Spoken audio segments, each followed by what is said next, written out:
Crew Pros, your single source for high-quality, affordable home services. If you are remodeling, repairing, or replacing, Crew Pros are the professionals that can do the job no matter the size. If you are thinking of remodeling your kitchen or bath, needing a new HVAC system, plumbing repairs, flooring, or a complete roof replacement, call Crew Pros. Crew Pros, proud sponsor of the Grizz 901 podcast. Memphis. Nothing but Memphis. Everywhere we go, it's Memphis. Memphis, Tennessee, the beautiful land in the world. And I'm thankful for this guy who tweeted and said I don't have that fire in my eye no more. That game right there was for him. That's what I do. I prove people wrong each and every night, and that's for him right there. Hi, this is Tom Izzo at Michigan State, and you're listening to Grizz 901. What up, Grizz Nation, and welcome back to another episode of Grizz 901. I am your host, Daniel Greer, and we are presented by Zach Jaworski State Farm, where they treat you like family. We're coming off a big win, but we can't get to it just quite yet. I want to say make sure you subscribe, rate, review to our show. This show is absolutely blowing up. This is everybody's favorite show. It's because of Nate, right? We'll bring him in a second, but make sure you give us a rate review, whether it's on Apple, Spotify, any podcast. If you're on YouTube, thank you. Check out the chat. Make sure you hit us up with any questions that you might have. This is going to be a blast. The Grizzlies take down the Lakers, so you know we got to get to it. What happened? Hold on. There we go.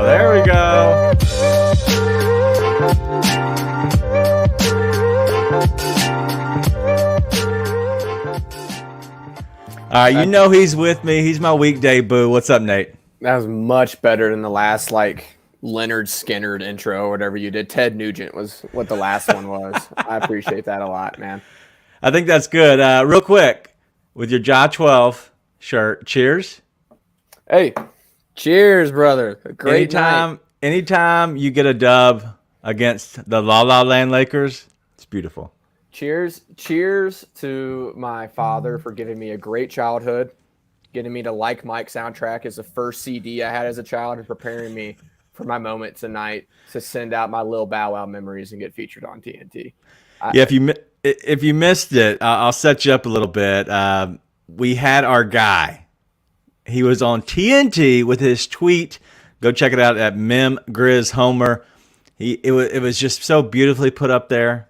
And it was a little Bow Wow. It was Ja coming out in the second half. It was nice.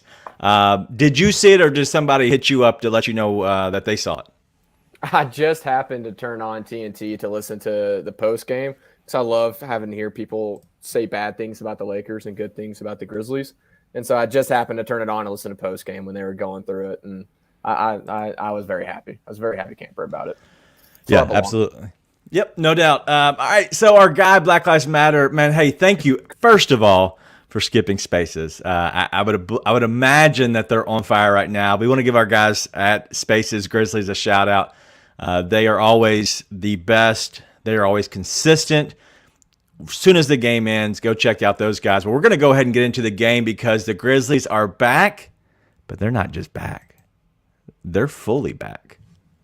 All right, let's get into the game a little bit. The Grizzlies take down the Lakers at home, 121-109. First thoughts on the game, Nate? I mean, it was not the prettiest game, but it reminded me a lot of the Grizzlies early on in this season, which is what you want to see heading into the playoffs, right? Where they sort of played with their food in the first half, and that's obviously not gone well the past couple weeks.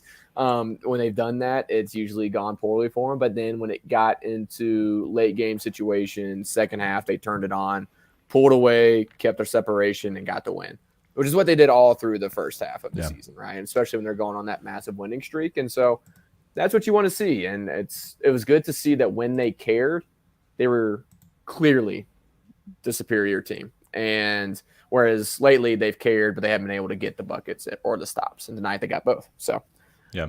Also, Ja's freaking awesome. What do you mean? What are my thoughts on the game? Yeah. No, that 28 and a quarter. That's it. And before we get there, let's back it up a little bit. Go back to the first half. Just being completely transparent, I missed the entire first half, and I try to do my due diligence to go back. I had my kids' basketball game. We tipped at 6. By the time you go get some dinner at the Arches, my wife's out of town. It's just me and the kiddos. Like, I'm trying just to survive. I'm getting kids showered. Thankfully, they don't have to shave yet, but shower and they go to bed. Like, we're just trying to make it over here, right? And so the Arches did us good. I catch the third quarter and on. But the Grizzlies down 3 points at halftime. Give us a synopsis of the first half. Like, what is the reason that the Grizzlies are down 3? I know AD played well, right? He was really the only one that really played well for them. But all around, it was a decent game. But if you look at the first half numbers, Austin Reeves had 15 in the first and Lonnie Walker 10. Let's go over here to Anthony Davis, 8 points. He did dominate on the rebounding at 10 at half. But what was the reason for the deficit in the first half? Man, it was a care factor. There was just, and when I say care factor, you can put up a lot of things. Rebounding was huge. I mean, they were destroying the Grizzlies on the boards in the first half. And then they really turned it on in the second half. And obviously, Ja going for 28 in the third is very conducive to a good second half. But also, they kept the rebounding deficit. I think they may have cut down on the rebounding deficit at the end, as they were down by double digits in rebounding, and they ended up only getting beat by 9 on the board. So they actually beat the Lakers on the boards in the second half. Yeah. So the care factor came in. They were much more disciplined on defense. They were flying around the court. You could just tell they picked up the energy. They put their foot on the gas. They settled a lot in that first half. You know, they settled for a lot of threes. I don't know how many threes they took in the second half. It had to be half at most of what they took in the first half. They get back to their game. They just asserted their will in the second half, really. Yeah. So what I'm seeing over here in the comments, I didn't want to put it up too much, but it was pretty much Ja just didn't look his best, right? And he wasn't playing well, but it was the tell of two halves as 3 to Hardaway. First of all, thank you for hanging out with us. A good podcast. If you want to hear and see them, go over to 3 to Hardaway. They are always good and some of the best, especially local. Support the local people here. We're doing it because we love it, and they're good at it too. So I don't want to ever say don't, because they are good, and I want to support our people. But the Grizzlies were down 11 rebounds at the half. They ended up winning the second half by 2. Obviously 9, still the deficit in rebounding overall, but cutting that and then obviously going up by 2 on the rebounding numbers is very good. So the Grizzlies are down, right, by 3 at half, and then they end up winning the game by 12. It was 12, right? It was 12 that went off. He ended up with 39. In the first half, he had 33 points in the second half, 28 in the third quarter. What was favorite Ja moment? Only Ja, nobody else. Favorite Ja moment there in the second half, mainly the third quarter. Did you have one, or is it just everything? It's just one of those where he was just popping off. I think there was one he hit. Who was it? He hit Hachimura with the hezzy dribble and just went in, and that was the moment. I mean, he was well along in points at that point in the quarter, but that was a point where you're like, oh, he's got it. Yeah, he's got it. He's in his bag. You know? Yeah, because it's been one of those things where he's not making the shots he normally makes, right? He gets that floater in the mid-range, doesn't necessarily have it. He's been blowing a few layups that are high degree of difficulty, right? Yeah. But we're used to him making those high degree of difficulty shots. And so you sort of wonder, okay, is he going to actually have it tonight on that? And this was the first night when he made that move on Rui. I was like, oh yeah, he's got it. Yeah. He's got it big time tonight. Well, mine was when he was, I guess, messing around with AD, and he went down and did a dribble through with AD, got on the short corner, and like kind of backed him down a little bit, tried to do a little bit of okey doke, what I want to call it, okey doke, and then finally like just got over to the other side and a little flip through. And I think I was watching the TNT broadcast, and because I always like to see what other people are saying about us, and so I was watching that. And whoever is on there, I don't even know who is on it. Iron Eagle tonight. All right, I like Iron Eagle. Okay, so that's probably why. Who was he with? Was he with Grant Hill? I don't know who it was, but that's why I turned on Pete and Brev, was whoever the other guy was. Well, I most of couldn't take us. Most of us listen to Pete Bradford, and I prefer them over everybody else. But I was listening over there to Iron Eagle, and he called him. It was just a surgeon like Jim Jackson. Who is Jim Jackson? Jim Jackson. I don't know. They kept throwing it to Jaren, and I was like, who is on the sideline report? Who's Jaren? I don't know who that was either. Like I said, I was a little bit late, but he hit him with the ball don't lie at some point, and I go, dude, he hit him with a cross and sauce for Austin Reeves. I loved it. NBA journeyman Jim Jackson is. An Eagle said, he goes, with the cross and sauce, because he crossed him and then he dished it off. Listen. Everything Ian says is good. I'm here for that. I don't listen. It was against us. It was for the lonely white, the little white boy out there that was trying. You know what? We'll take it for Austin Reeves, but it was funny. I liked it. But yeah, so when he was doing his, he was surgeon like that. That was my favorite moment for Ja. But let's go get to Jaren. I would imagine we're pretty unanimous in a sense. What was it for Jaren that you loved the most? There's no question about it. I really liked that one rebound. Bro, come on. What are we talking about? It was the rebound. It might be when he just firmly planted his nuts on the back of AD's head and hammered what could easily be the dunk of the year on that putback. I mean, talk about the perfect storm. Poor AD. My God, he was in a bad spot. Wrong place, wrong time with a perfect bounce off the rim. He also had a teammate not box out to make that happen. Poor guy trying to carry it without LeBron out there. Worked out for us. Yeah, no, I agree. Like that was one of the moments just like, God bless. Like I felt bad for AD because he's obviously dominating. He was the only reason that they were in the game in a sense. Like Lonnie Walker had a good game, 21 points. And then Austin Reeves, 2 points entire in the second half. So that was obviously a turning factor. But 28 overall for AD and 19 rebounds. Like, what do you have? 5 block shots. Like, Anthony Davis being that Anthony Davis is a top 5 player in the league. He just is. The only problem is he's always injured or he needs somebody else to help him. I don't know if that's to fault of the front office. We're not giving him anybody else, or if it's just like he doesn't play well with others. I don't know what it is. I'm not here to judge. That's not my job. Here's the problem. You had Le GM on that team. Le GM. And it was a debacle until now. I think they actually have a decent roster. I don't think they have enough to win it because in the past, this roster wins with LeBron James on the team. We've seen LeBron do a lot more with a lot less in the past. That Cavs team that but he was younger. In the finals but lost against the Warriors was the greatest feat of his career. They lost. I think they only won one, maybe 2 games in the series. Still, they had nobody outside of him and Kevin Love.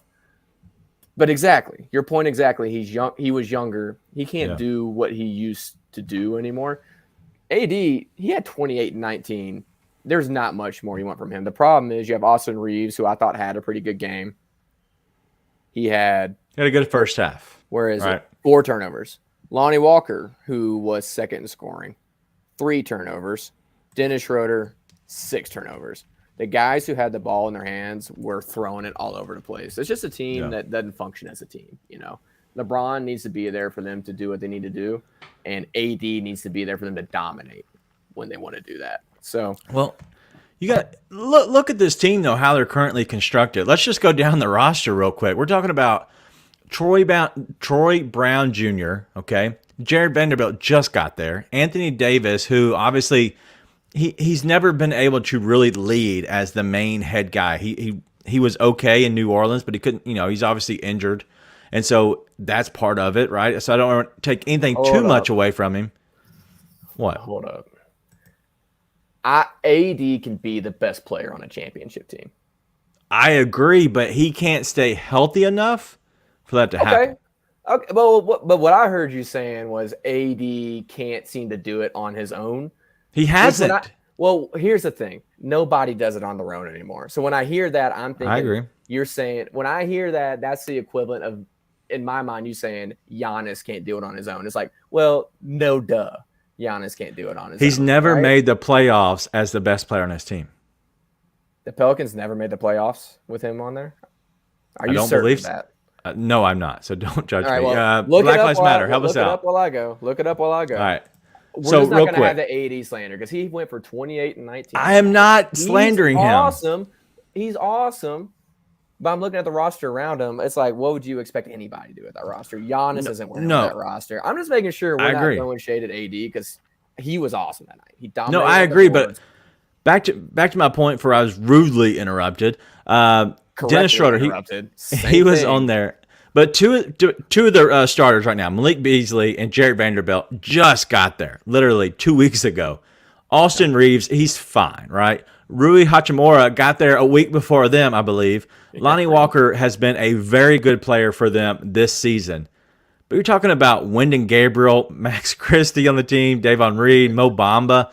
Like, those players, a lot of them just got there. So they have no chemistry. That's the reason you have all those turnovers. 26 tonight for the Los Angeles Lakers. That is a biggest thing. It's 26 rebounds is just astronomical. Yeah, and I'm actually of the mind, and this is why, you see a bunch of Lakers saying, oh, well, they had LeBron was out, which is super impactful. No one's going to say otherwise. I also think the Grizzlies bring a different intensity to the first half if LeBron plays, but that's neither here nor there. When I see them say, oh, we didn't have D'Lo tonight, I'm like, yeah, that sucked for us. You didn't have D'Lo tonight because I don't know if anyone watched the playoffs. D'Lo, I think he is a great scorer. He can be a great player in the NBA. I'm yet to see him be a winning player. He just doesn't make winning decisions. It's the same thing as when Cat was cooking us last year in the playoffs. We get that game closed, and D'Lo sits there and takes this fade away with Dylan draped all over him instead of giving it to Cat, who's being guarded by like Xavier Tillman in the paint, right? It's like I'm unmoved by D'Angelo Russell. I just am. D'Lo doesn't move me, and so he could prove me wrong. He is an absolute bucket. He can make winning plays. He doesn't choose to make winning plays, and I don't foresee him meshing well with LeBron in clutch playoff scenarios. But maybe I'm a crazy person for that, but I don't think I'm a crazy person for that. I think I'm looking at a large sample size. What he is for this team, though, is he's a knockdown three-point shooter, and that's what's good, and that's really what they need a little bit more of, is somebody who can knock down a three-point shot. Anywhere he's ever been, he's had the ball in his hands a lot, but he's the guy that probably on a team like this with LeBron, if they were all healthy, obviously, they're able to facilitate through to LeBron more than they are through D'Angelo Russell. But either way, the Grizzlies win a big game overall, and if we're saying anything, and I think this is what we can all agree on, the team is fantastic, and we are a very good team and somebody to reckon with, honestly, throughout the playoffs, throughout the rest of the year. And so thank you for that comment you put up there. Volcano the Sweat, Volcano the Sweat. Sorry, it always gets me every time. Good name. All right, so real quick, the Grizzlies, kind of looking at the standings a little bit. I will say that. What are your thoughts, first of all, for the Grizzlies being in second place? Do you think that they are pretty much locked into second? Locked? No. I mean, things could go. You could have a couple games bounce against you and a couple games bounce for the Kings, and that puts you in third. I think they should be favored for that second seed by a lot. I mean, it would be hard for me to see them giving it up, but I can't not see it, right? So I'm not going to say they're locked, but I'll say that I fully expect them to come out with that 2 seed. Yeah, they're pretty much a lock. The only team that can take that away from them is the Sacramento Kings, who do hold the tiebreaker for the second place the series between Memphis and Sacramento. So for some reason they do tie. Sacramento grabs the tiebreaker there. I think they have the head-to-head is what it is. So besides that, Phoenix is 5 games back with 20-ish remaining. I think they have 20, 21 remaining.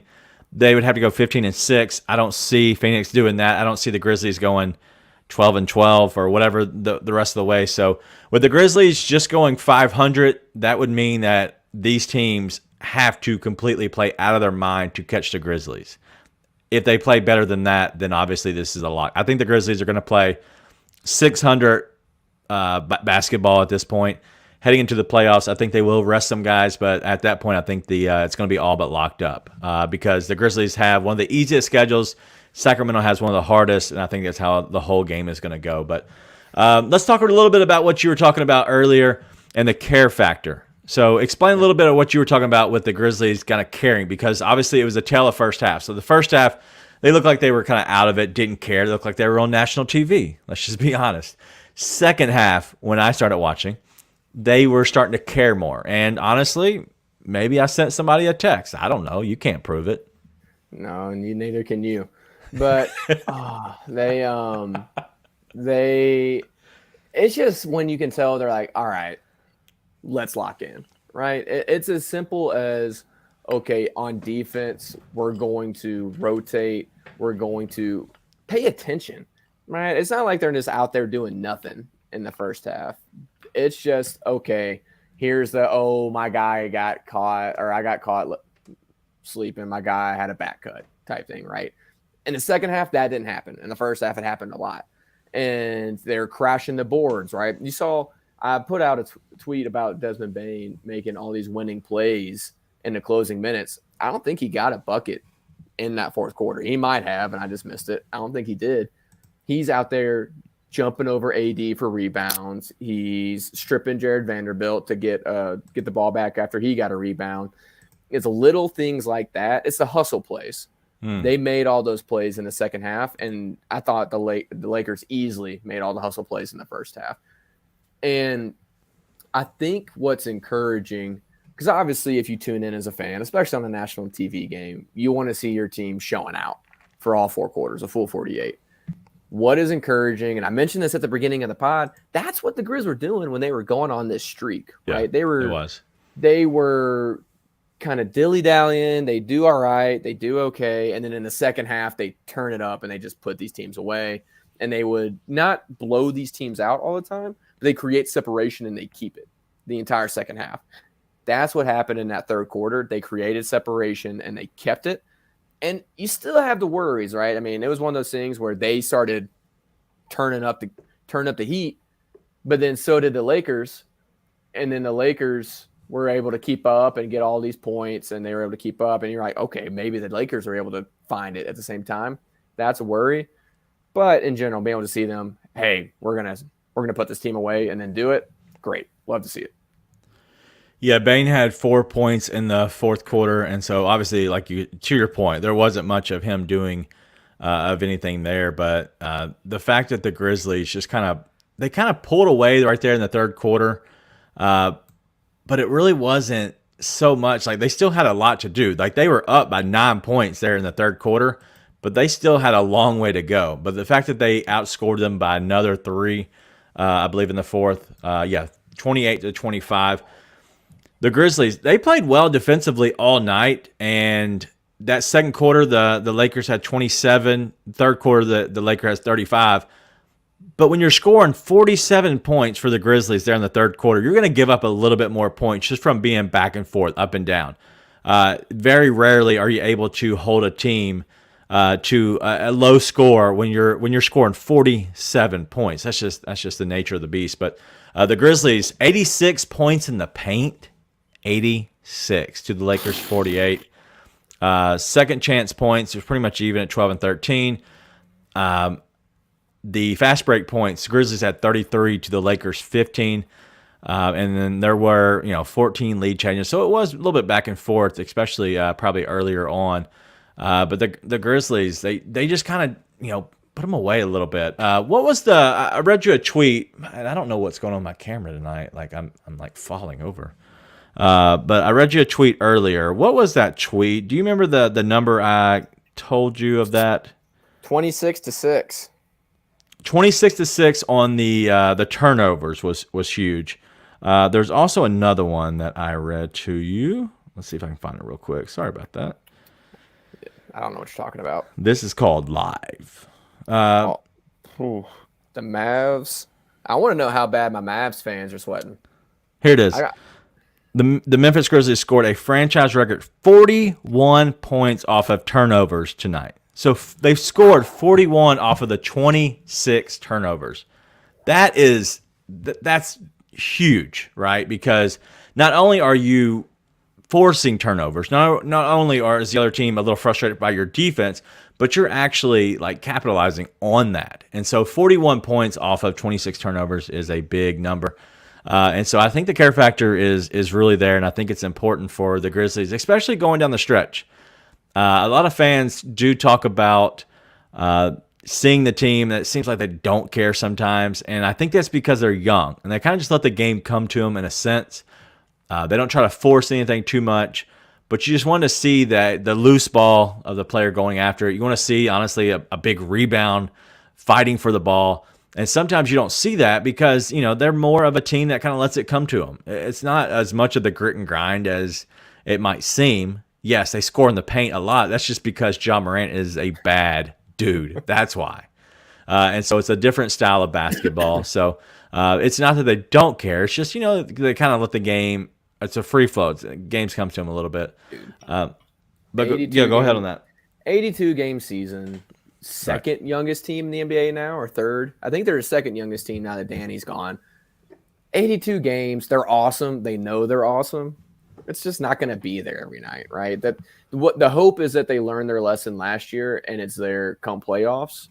I assume it would be, but it's just not going to be there every night, right? And the problem is, okay, what happens when you get into the playoffs and all of a sudden you've been nonchalant in these late game situations and you haven't executed? Are you gonna be able to execute then? But I'm not worried about it.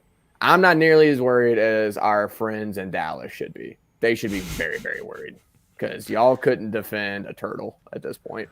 Turtle. Speaking of the Mavericks, 122 to 124 versus the Pacers. The Pacers getting a big win on the road.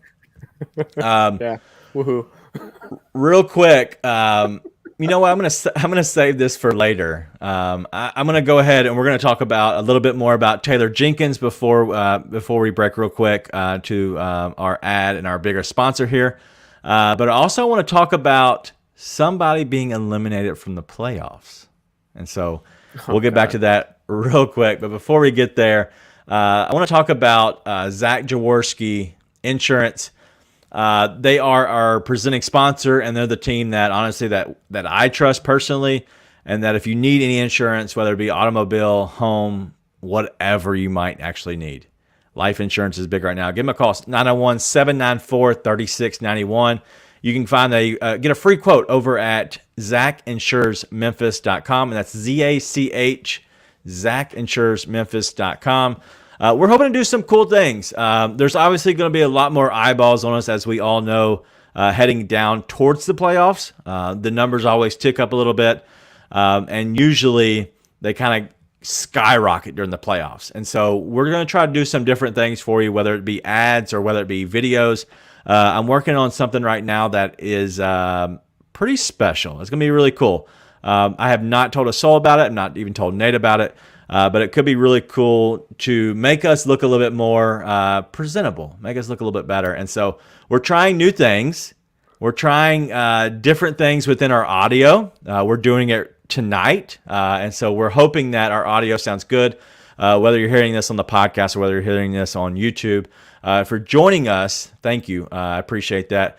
And so if you have any questions or anything, hit us up in the chat. If you're hearing this on podcast, thank you for tuning in as well. Our podcast has actually started blowing up already before we even get close within 20 less games. Like, we're already starting to hit numbers that we never hit last year. And so I want to say thank you to everybody. It has all kind of been a lot of fun.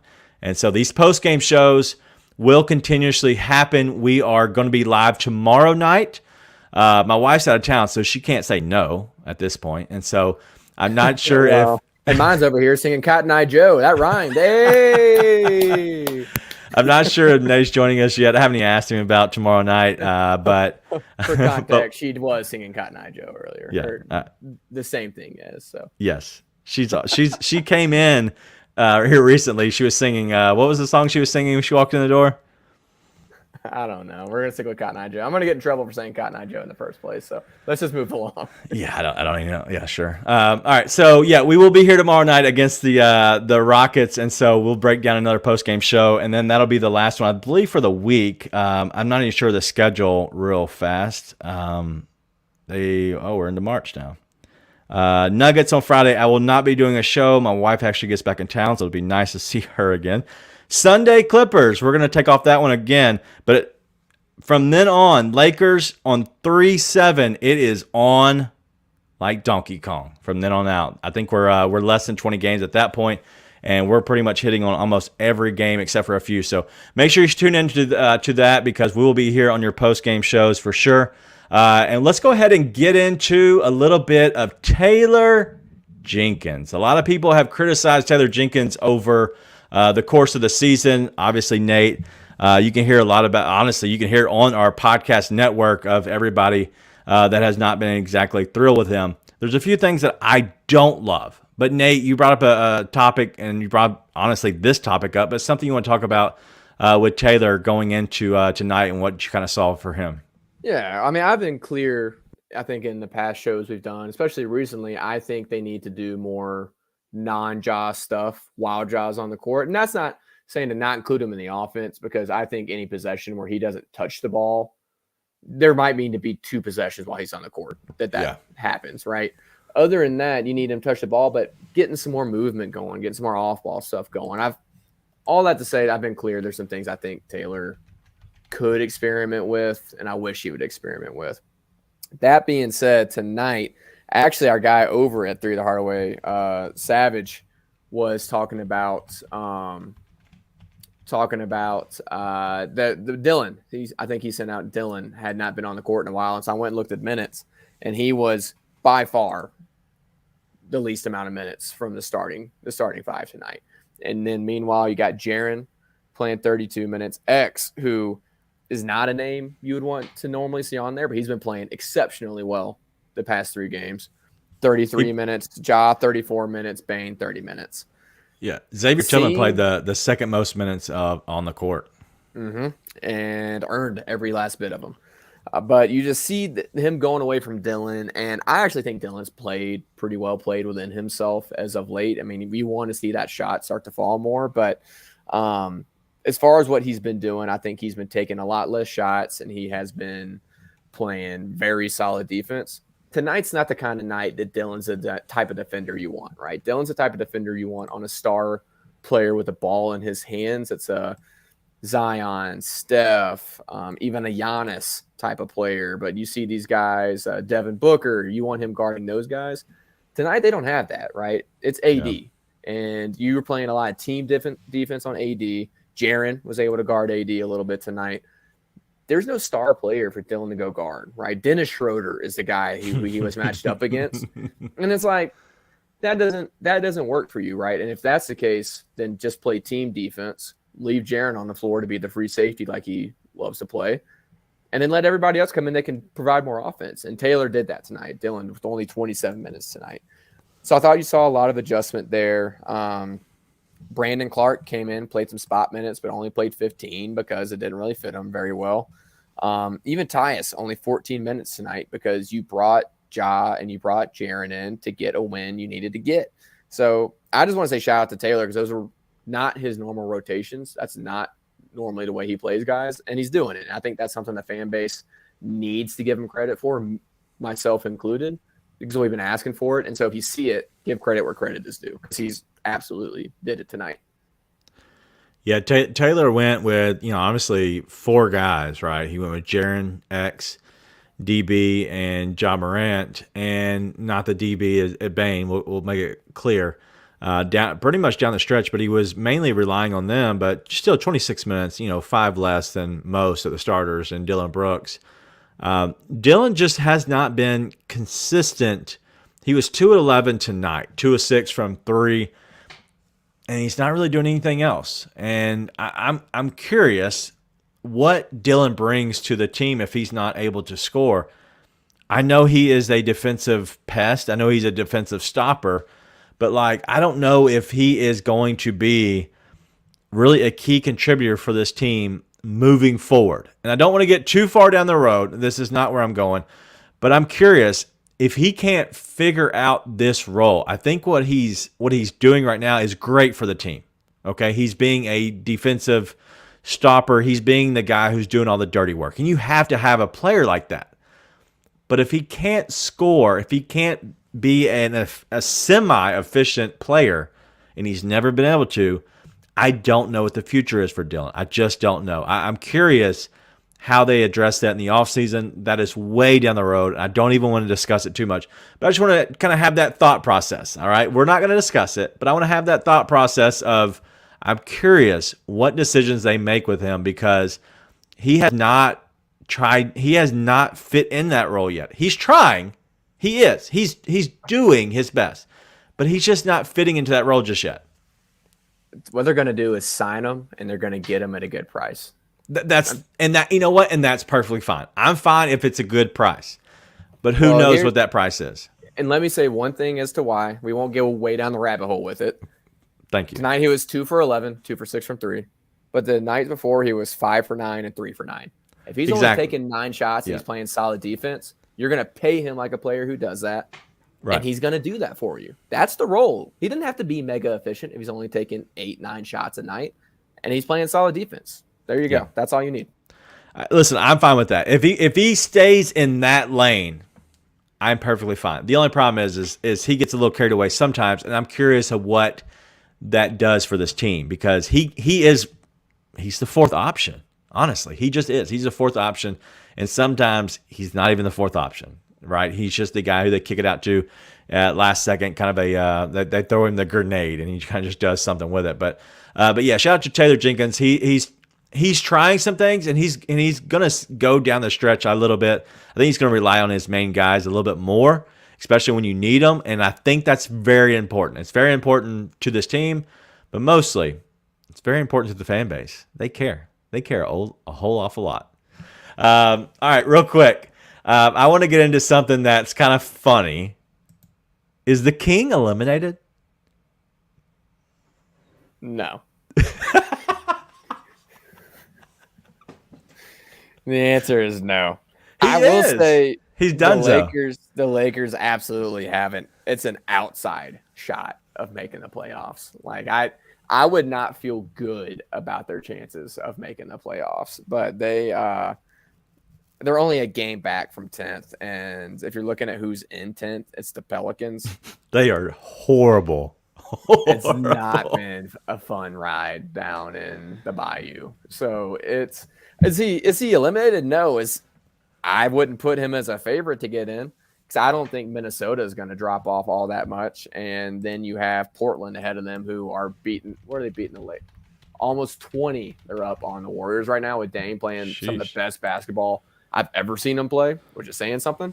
Yeah, I would not put my money on them to make it, but completely out of it, no. My money's on them.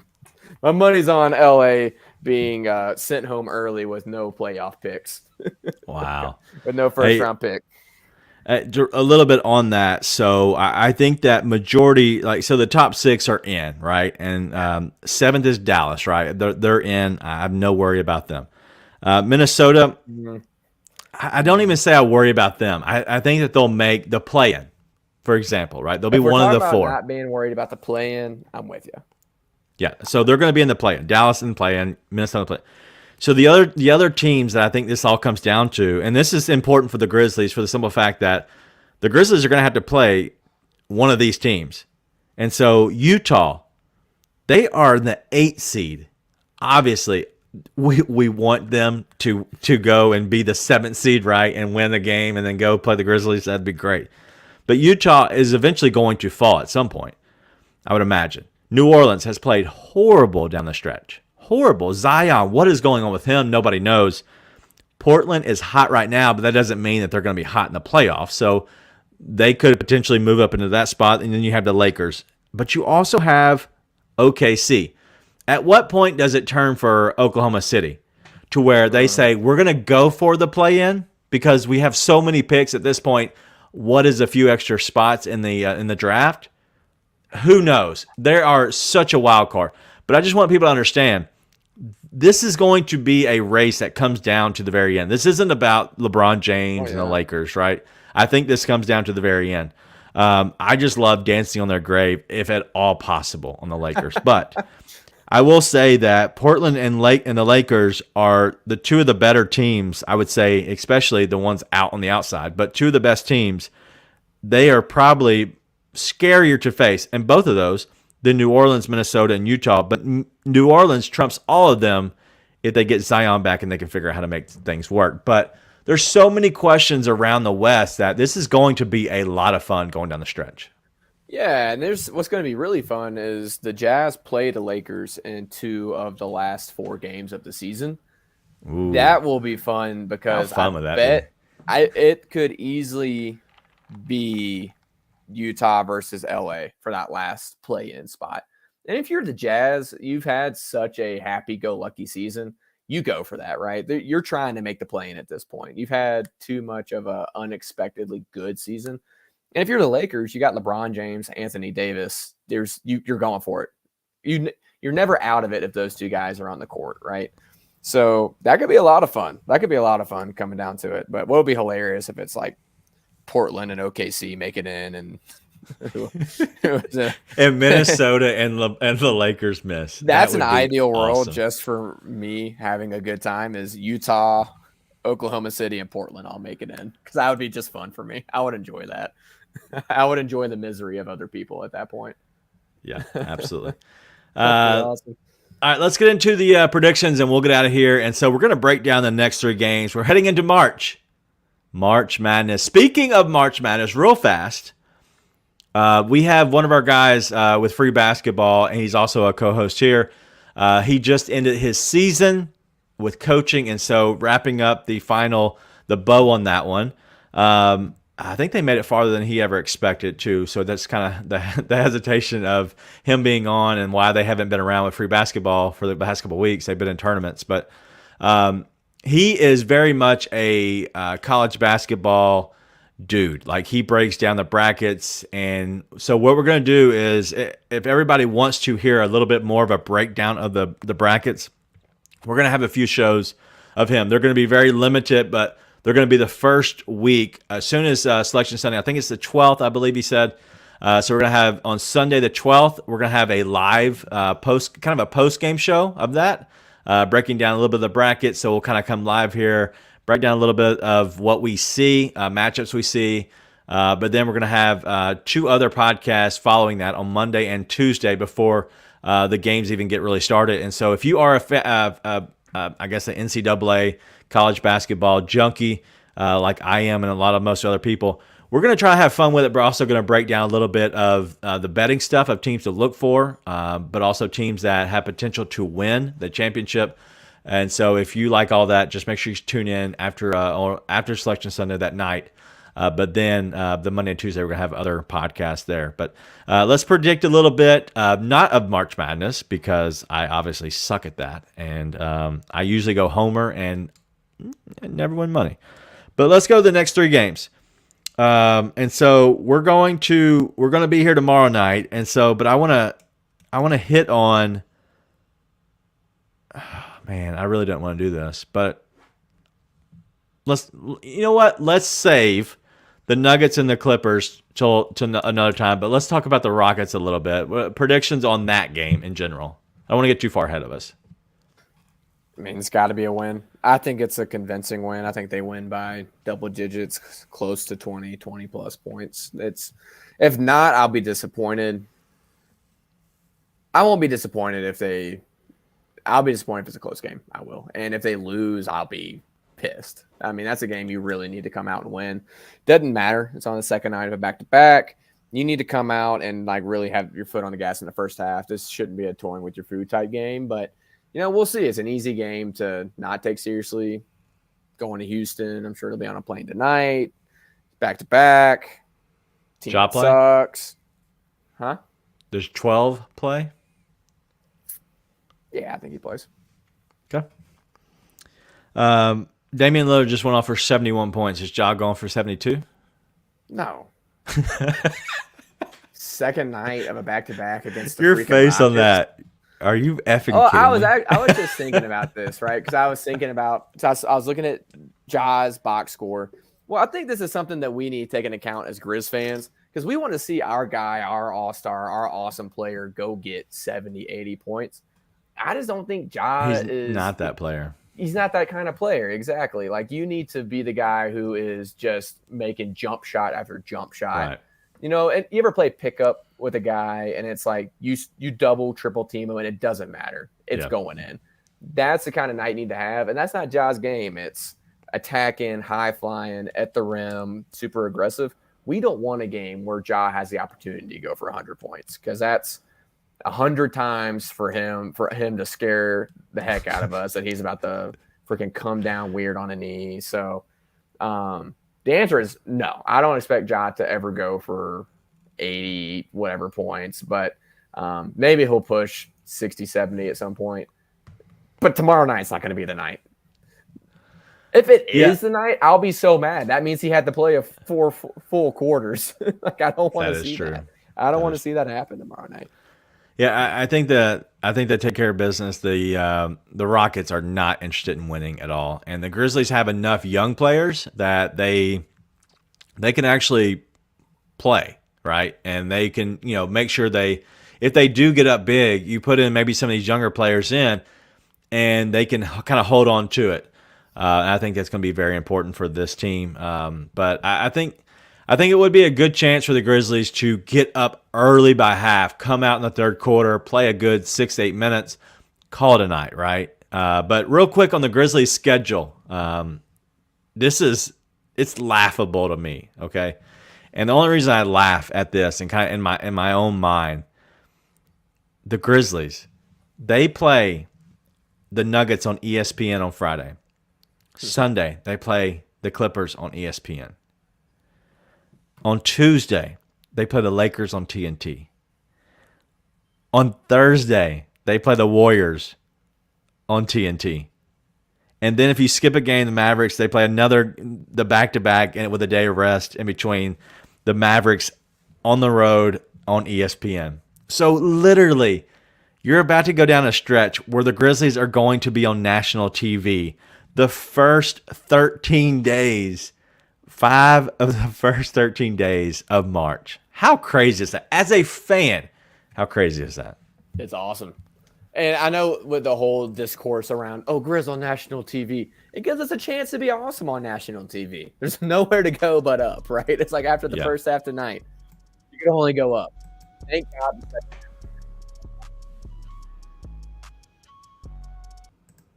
What did you just say? For some reason, it just cut out.